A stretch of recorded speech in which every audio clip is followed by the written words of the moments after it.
So I'm very honored to chair the first session of today.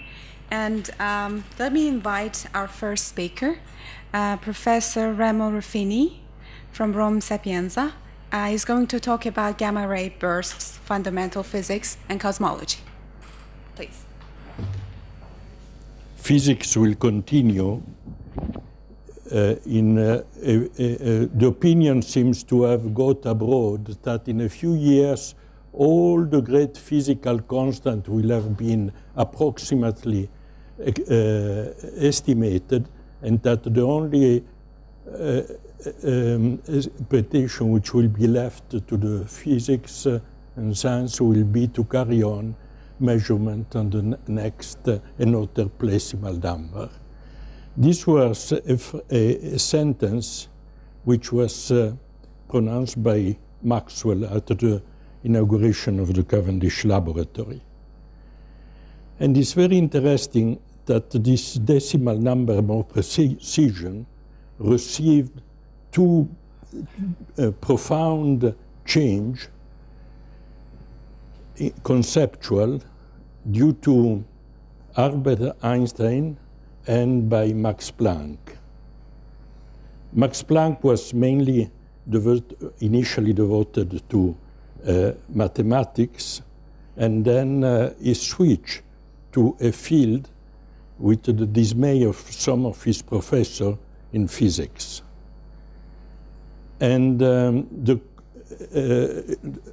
revolution came with the introduction of the Planck constant, which immediately had an enormous impact to all the field of physics, and introduced from the classical physics the microphysics of particle physics and nuclear physics and everything.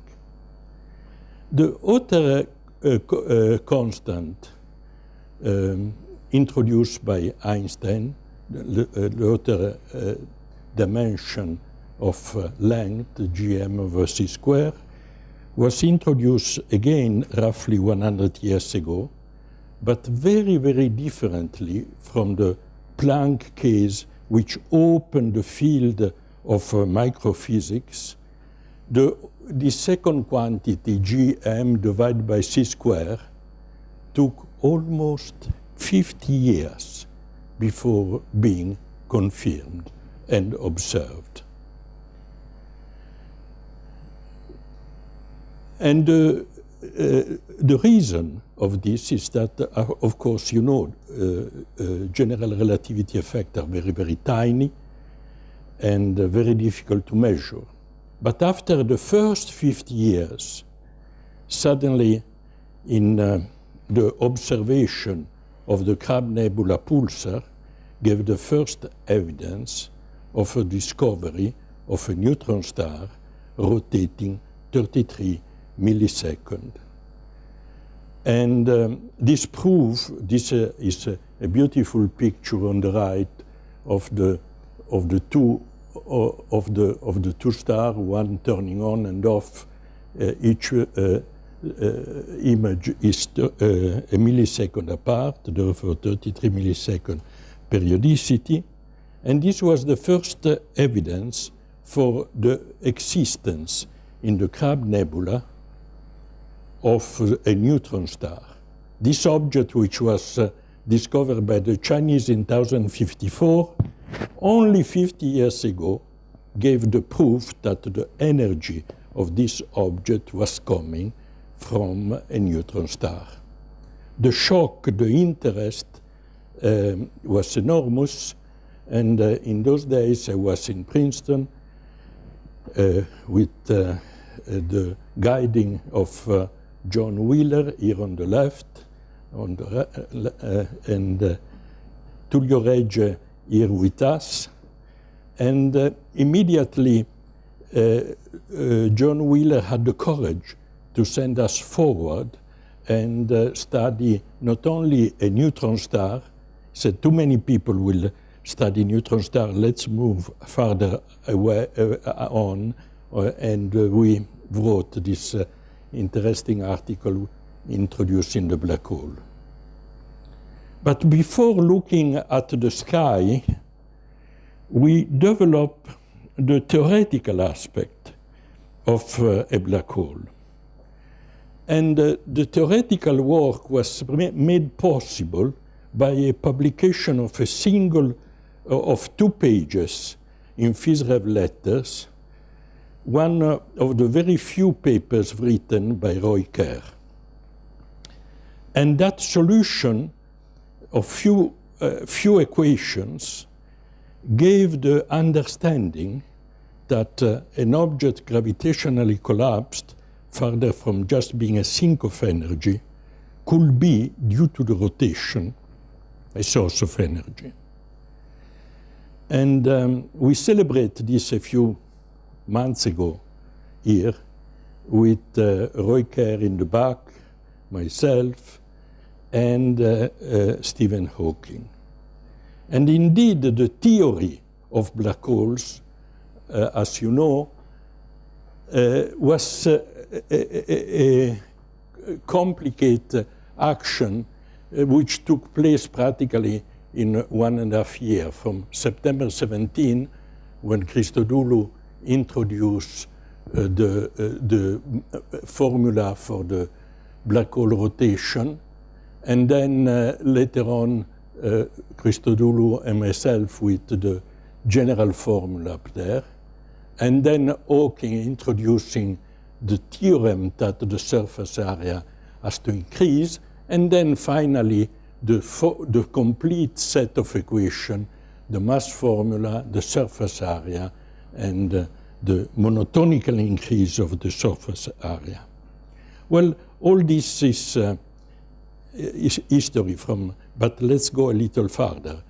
Observation came later with Riccardo Giacconi here with me at the center, and Herbert Gursky for 2 different discoveries which are at the basis for the observation of black holes. Everybody knows the Uhuru satellites, the fact that we identify the first source in Cygnus X1. But then something very special happened, again in the beginning of the 70s. The Vela satellites were sent on, and they discovered this mysterious object, which were the gamma-ray bursts. We presented with Herb Gursky the discovery in San Francisco in 1974. And only today, in the recent week, we gave the first evidence that really in this system a black hole is emitting energy of the order of 100 GeV when the black hole is born. This will be the topic of my talk today. That gamma-ray burst exists, of course, was discovered by Vela satellite, but it was great thanks to the CGRO, the BATSI, and the BATSI telescope on the corner of Compton satellite, that it was clear that they were short gamma-ray bursts, less of the order of a second, and long gamma-ray bursts up to 100 seconds and more. Here there are some example of this. Here you see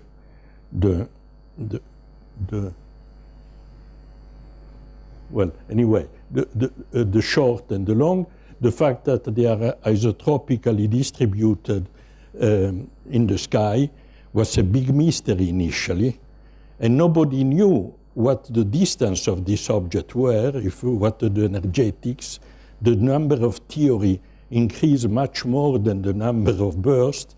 Bursts were observed roughly once a day, but then a small Italian-Dutch satellite, Beppo-Sachs, in order of Occhialini, who had the idea to merge the X-ray observation made by the group of Riccardo Giacconi to the gamma-ray observation done by CGRO in a single in a satellite, therefore pointing both in the gamma-ray and in the for the trigger and in the X-ray. And the greatest discovery ever was the existence of the afterglow. Up to there, the gamma ray bursts were at most 100 seconds. There must be a pointer working, eh? But anyway, and instead the afterglow lasted up to 10 to the 5, 10 to the 6 seconds, and therefore it was possible to locate in the sky the position and then transmit the position at the optical telescope, and from the optical telescope be able to determine the redshift, the cosmological redshift, the distance, and as soon as the distance was known, the number came out magic, 10 to the, this one, 10 to the 54 erg, for roughly for each burst. 10 to the 54 ergs means the luminosity of 10 to the 12 star of 10 to the 33 inside the galaxy, and we are still very far from 10 to the 54. 10 to the 33, 10 to the 12 gives 10 to the 45. You need 10 to the 9 more. 10 to the 9 is exactly the number of galaxy in our past light cone. And therefore, this object, in the moment triggers and emits gamma ray burst, has the luminosity of the entire stars of the universe. Therefore, there were two objects, the supernova and the gamma ray burst. And then something special happened, that a gamma ray burst exploded with the occurrence of a supernova in coincidence in time and space. And this starts a new era. And it will be too long to go through this era. I just go to the conclusion that we have reached through, since 2001, in many works in our group. And here there is Rueda is with me. And these are some of the most recent papers. Initially, a gamma ray burst was imagined to be just a jet coming out, relativistic jet up to a Lorentz gamma factor 100 or 1000, coming out from the black hole. And instead of this single system, what has evolved, and I just want to mention very quickly, is that we now have evidence that there is an entire family, 7 different families of gamma ray burst. But they start with an evolution from 2 massive stars. The more massive evolve first, and then goes to a supernova event, and then or it can form a black hole, like the one we discovered with Ricardo Cygnus X1, or a neutron star with a companion star, NX3. But then this object evolves itself. And then you have a neutron star with a FSO core going a supernova. And then you have the supernova accreting on the neutron star, or otherwise, in a different scenario, you have the supernova exploding in front of a black hole. And corresponding to this, you have all possible evolution, and I will show you some of our understanding. And at the end of this scenario, you end up with neutron star, neutron star, neutron star, black hole, and very gamma ray burst, far from being just the birth on a black hole with a jet. They are a laboratory in a real laboratory in astrophysics. It is necessary to change philosophy to understand the gamma ray burst. Not just a black hole with a jet, but you have a binary, a neutron star with a supernova interacting of the order of 100 seconds, and then after 100 seconds you form a black hole and a new neutron star. This is one of the examples. Or you can have, again, from the black hole and the new neutron star, a further evolution to another gamma ray burst.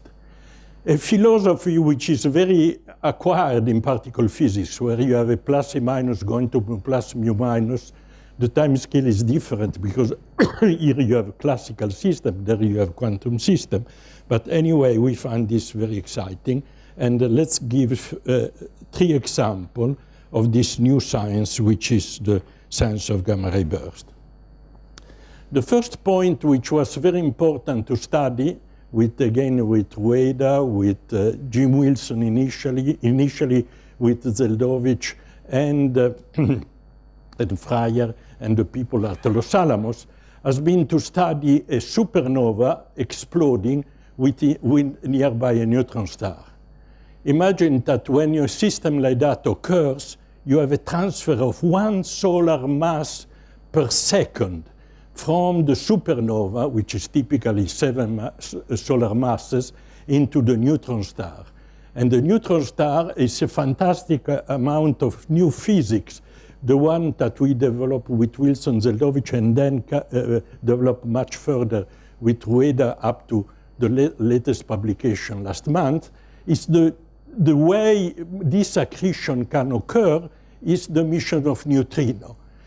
And therefore, this machine has been completely understood theoretically, but let me show you an example, and Professor Rueda will show more in the next days. This is the situation of the supernova after 3 seconds of its explosion. And here you have the neutron star. After 7 seconds, the supernova expands and the neutron star is engulfed. And then after 254 seconds, the accretion onto the neutron star of 1 solar mass, an accretion or hypercritical accretion, reach the black hole situation, and then the gamma-ray burst is emitted, and then the new physics of the gamma-ray burst appears.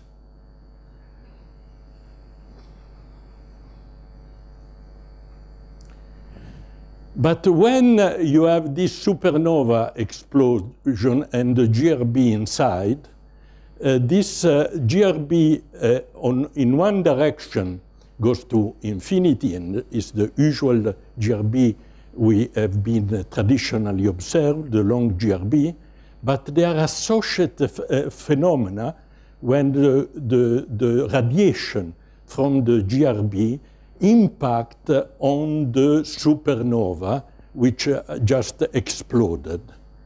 And the physics of this explosion can be studied in a fantastic detail. This is one of these flares, X-ray flare, which is emitted when the GRB going through the supernova finally appears in the gamma ray and the X-ray. All the theory of this flaring has been practically controlled, finalized, and we are very, very happy that this physics finally has appeared the 1st of January 2018 in APJ in a very detailed study which took almost 40 years to develop, from the initial phase of the plus minus to then to the self-acceleration, and finally these fantastic images which have been made possible by the collaboration of some of our PhD students with the people at Los Alamos. The code for the supernova has been the one given by Los Alamos, but all the physics, the inner physics of the plus minus, and I will come to that in a second, channeling through the supernova and finally appearing in this X-ray flare, has been our work. And now it's possible to, from the fine detail, to infer all the dynamics of this process. This gives another example, the X-ray emission as the GRB goes through the supernova, and then the fantastic physics which comes out from this binary system in the optical, in the X-ray, And there are a huge amount of data and that we can interpret in following all the dynamics of this process. This is a typical example of one, but it was necessary from the initial picture of a gamma ray burst just being a single system with a jet, to evolve to a binary system with the dual space-time diagram, which is far from trivial. It's by far one of the most complex systems in physics, in astrophysics. Here you have the supernova exploding, here you have the neutron star, you have the formation of the black hole, and every one of these objects has a different Lorentz gamma factor. As soon as the electron-positron plasma goes up here, the Lorentz gamma factor is of the order of 100. But when you have this outer impact, you can follow in arrival time. And this physics finally expressed in this first 2018 paper in all details was practically missed completely by the astrophysics community. They were mainly insisting on jet. Still today, some of the people are following this path, jet, black holes, and they don't have yet understood that there are many different, up to 7 different families of gamma ray burst. And what is most important in the analysis of the plateau and the afterglow, far from being an expansion of 100 or 1,000 Lorentz gamma factor, actually this part of the afterglow has a very mild Lorentz gamma factor of the order of 2 or 3. Anyway, I cannot give you a lecture about this,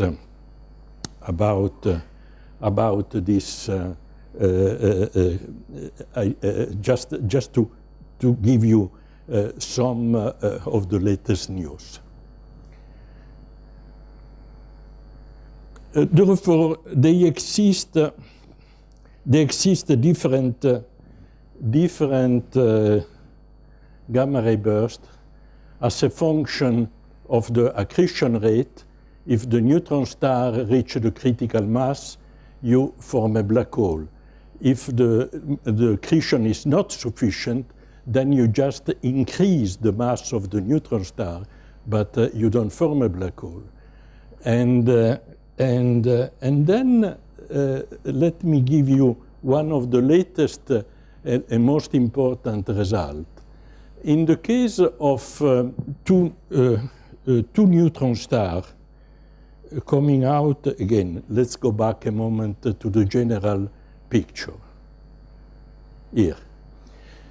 Initially, here you have a neutron star and a supernova, and then you go through all this accretion process, and it depends if you have the neutron star reach a critical mass, you have binary-driven hypernova, which the black hole is accreting and pumping energy into the supernova, and the supernova therefore becomes an hypernova moving at relativistic speed, or you have an X-ray flash, which is just a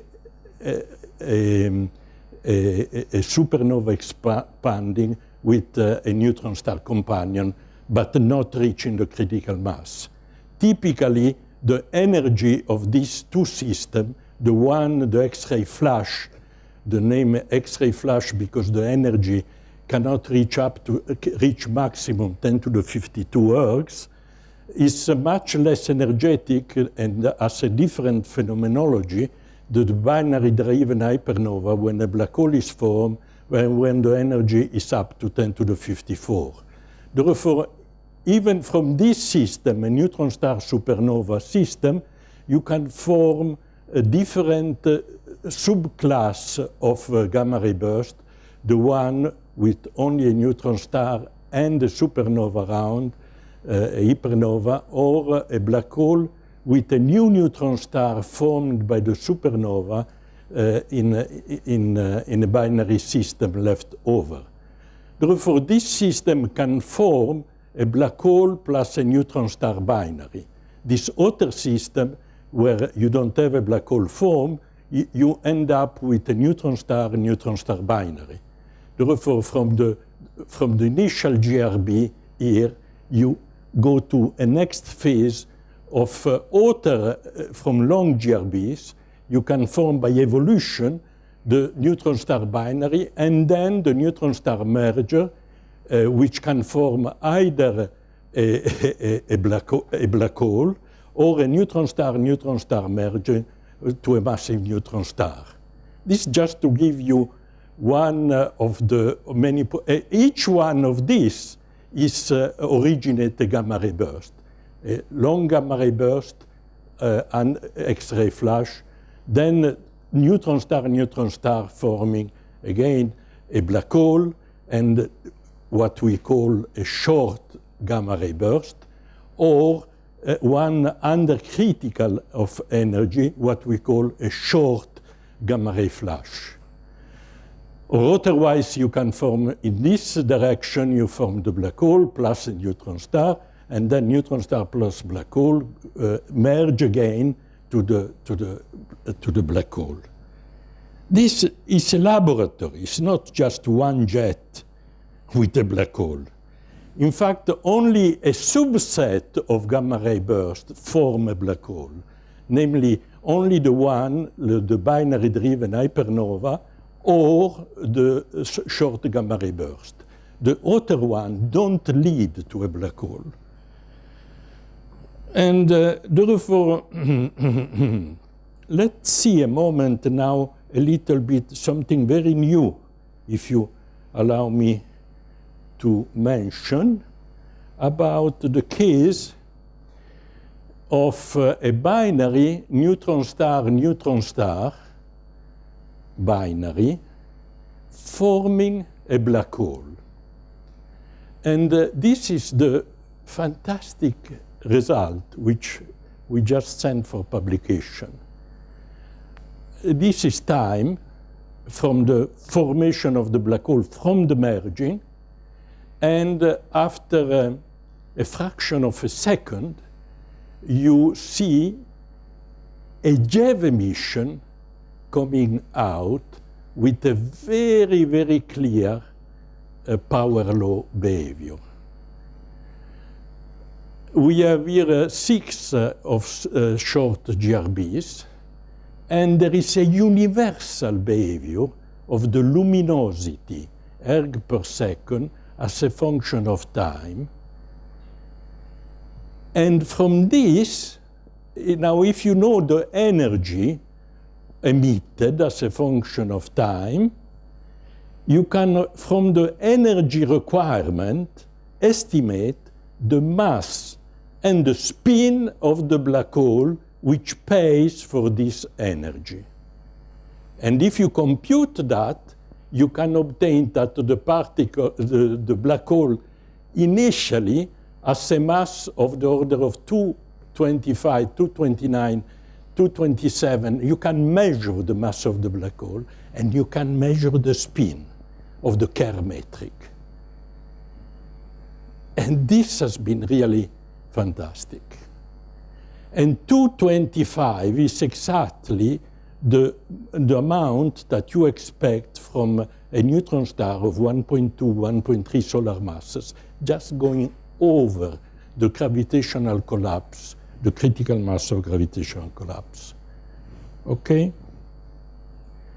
This is an example, but now you start to see something very interesting, which I noticed yesterday after the very, very interesting talk of Mario Greco, that the energy of this short GRB is larger, is in the JEV region. But what is most interesting is that you can see the same phenomena of JEV emission as a function of time, both in the short and in the long GRBs. Let's go back a moment, quickly, Remo. Here, you can have a black hole formed here or a black hole formed here. This in the short case and this in the long case. But the slope of this and the slope of this are practically the same. And again, the order is after a fraction of a second of the merging and formation of the black hole, you start to have this energy, and then you can do all the computation I showed before. Okay, let's see this, which in my opinion is the masterpiece, definitely the masterpiece, has been published by Wang Yu, myself, and all the group of people working on this. Here you have the JEV emission in the red with the typical power law. Here you have the X-ray emission, which we understand fully with in the X-ray, in the optical, is synchrotron radiation. But this one is not synchrotron radiation because you see the energy goes up to of the order of 100 JeV. And this is extremely, extremely suggestive. But the thing I would like just to show is the new style of doing research in GRB, in which you have a fantastic data analysis and precision. And here are the entire family of different GRB, the long GRB, the supernova with a neutron star evolve, and then it forms a neutron star, which evolve again, and this one evolve again in a neutron star black hole, and so forth and so on. Therefore, gravitational collapse in GRB are punctuated by different GRB process. And here are the entire family of binary-driven hypernova, the one forming a black hole, 345, X-ray flash, where you have binary neutron star not forming a black hole, gamma ray and short gamma ray burst, long gamma ray,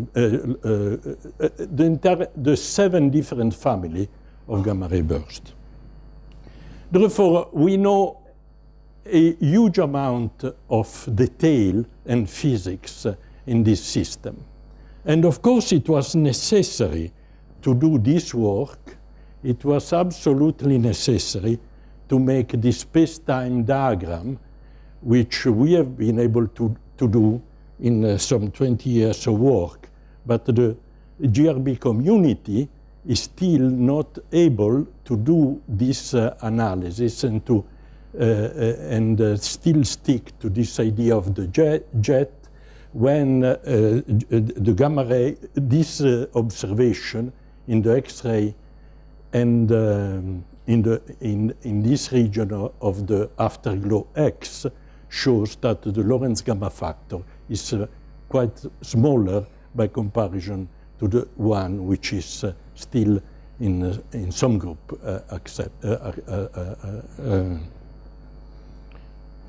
adopted. Okay, before I think, let me show you one of the masterpieces of the work of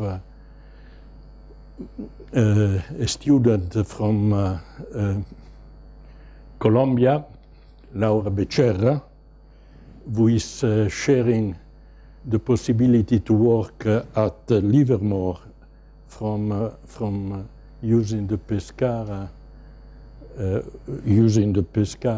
computer.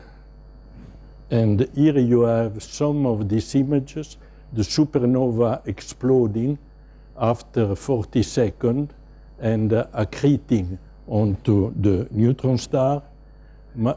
This is the the supernova still expanding after 100 seconds and accreting on the neutron star here. This fantastic picture that you see again after 180 seconds, you see the accretion until finally at 250 seconds, bang, the black hole is formed. Again the same, just seen from above, not from the plane. Here is the fantastic picture. For us it's fantastic, really. Why is so fantastic? Here is going on, until you have the, okay. But what is fantastic? It's fantastic that this system that we see in the X, in the picture done with Wang Yu here, okay, we receive from the telescope this signal coming from 30 billion years in the past, arriving here. We understand the physics and the astrophysics of this process, and it's very likely that there is some fantastic new particle physics coming out here. I will try to write down something while I'm here. But what is fantastic is that we can recreate the condition for this object exploded 30 billion years ago with Los Alamos and reproduce all the details. I would like to close on the Planck mass, and just one moment on the Planck mass. If you have the Planck, the Compton wavelength and GMC square, you can define the Planck mass. It's very interesting that if you take fermions, the ratio between the Planck mass cube divided by the mass of the fermion square gives the critical mass.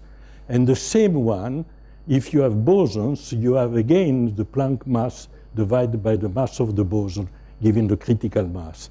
And the critical mass gives the gate to the black hole when the overcritical mass. Therefore, we are finally in black holes working finally after more than 100 years on the interaction between the Compton, the Schwarzschild, and the critical mass of black holes, which comes from this ratio, which we understand finally what it is about. We are working on something very exciting. Very likely the Crab Nebula, which I showed in the beginning, was a gamma ray burst, but I don't have the time to go there. There is a lot of work talking during this day on GRB 1701, 17A, the one discovered by Fermi. There is a lot of debate about the gravitational wave. It's not clear where it's located here. It could be around here somewhere, before or after. It has to be clarified. And then later on, you have the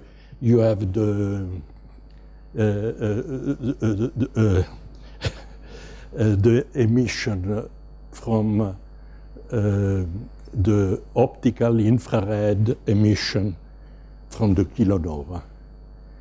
What is very interesting is that if you have a neutron star merger forming a black hole, you have a behavior of this kind, the luminosity versus time.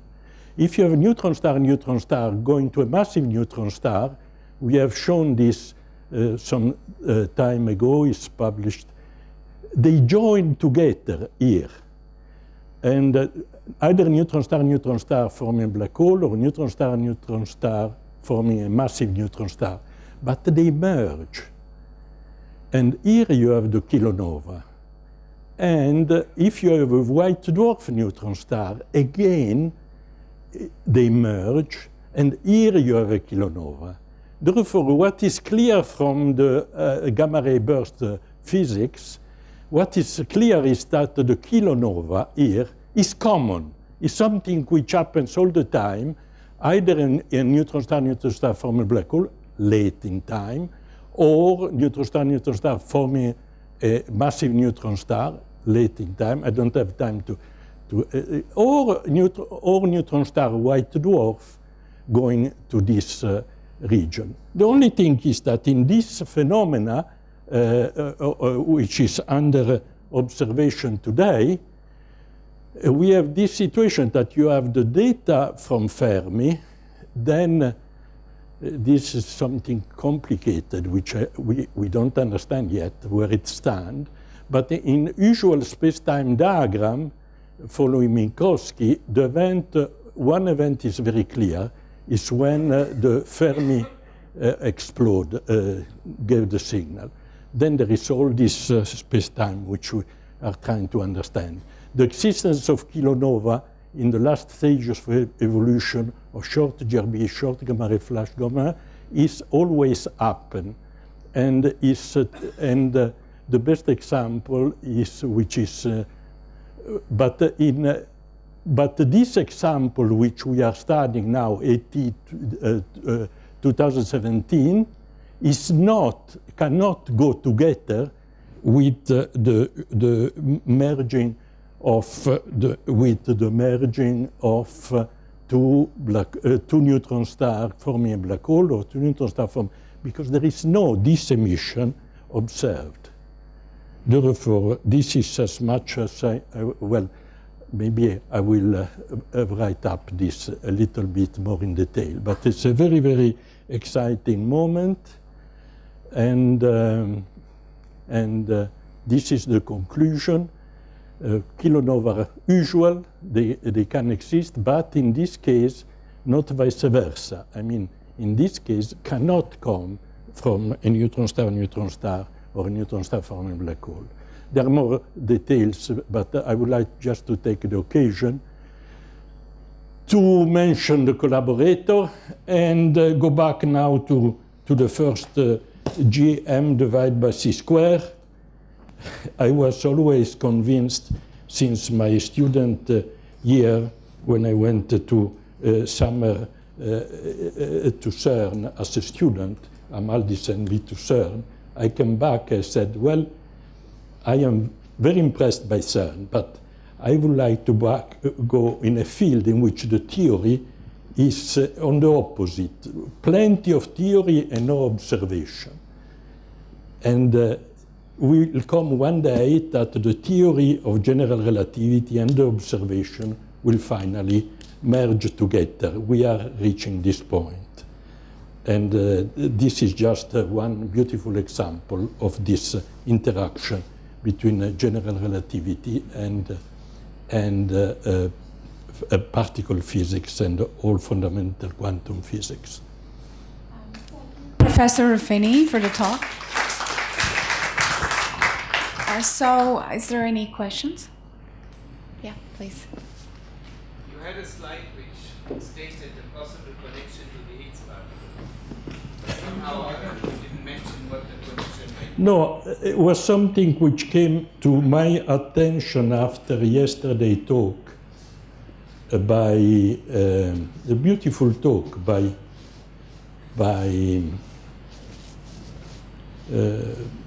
Mario Greco. So what is the connection? Well, the only thing we are saying is that the black hole formation,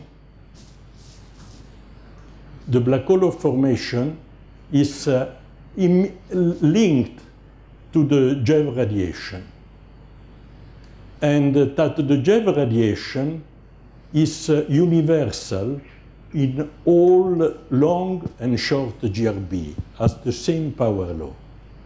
This power law here is universal, the slope, both in the short and the long GRB. This is you can see here and here. We have a better estimate of the slope here and all that. And the very interesting thing after the talk is that the energy, the maximum energy of each photon in this JEV radiation is of the order of more than 100 of the order of 100 GeV. I mean, this is new. This is a fact. And now, if you look at the physics of a gamma ray burst, the physics of the gamma ray burst is the acceleration is just due to an electron-positron plasma which self-accelerate. This was the big discovery that Jim Wilson and us published long ago, namely that a system, an optically thick electron-positron pair, self-accelerate and reach Lorentz gamma factor up to 1,000. Therefore, in this evolution of this, what we call the PEM poles, the interaction with the baryons, and you can form mu plus, mu minus. And this typical energy emission of JEV is at the end of a very long process of acceleration, starting with E plus E minus, going to mu plus mu minus, and eventually emitting other particle. And this is the thing for us very important is to link the black hole to the E plus E minus process, to the self-acceleration, and to the Lorentz gamma factor, which is measured, is of the order of 400, 500. Therefore, this was just an idea I had here in the last days. Okay, let's thank the speaker again. We're a bit over time.